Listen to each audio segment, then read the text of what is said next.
are you still worried about the election officials who are threatening to not certify the results in November? Because I've got a really simple thing you can do to help with this problem. I'm not actually so worried that these people are going to succeed in November. They have tried this before several times since 2020, and we have always taken them to court and won. And the votes have always been certified. The fact remains that these people are in office, and most of them are elected officials, and they are betraying our trust. They are refusing to do their job, which is a ministerial job of basic certification. So what can we do about that? We can vote them out and replace them with people who are pro-democracy and will do their job. Now, the only organization I know of who is actively recruiting people to run for these election clerk positions is Run for Something. I've talked about them before. They focus on recruiting young people to run for office, progressives, all over the country.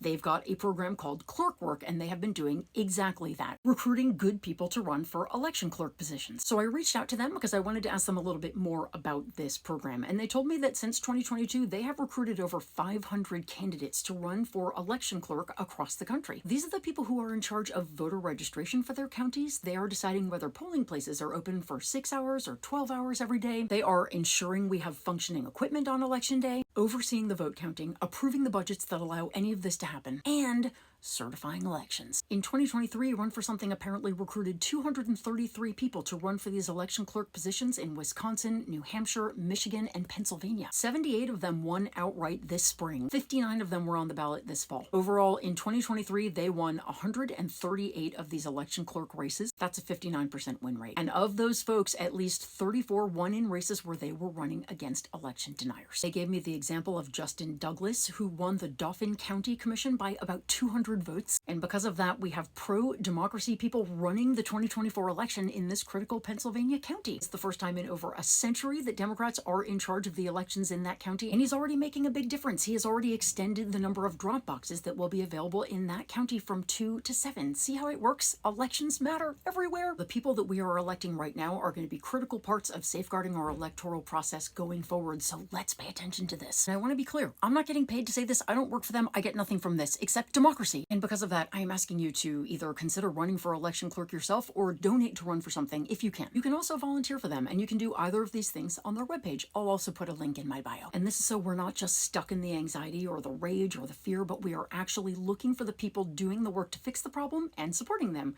As Mr. Rogers would say, look for the helpers and then help them.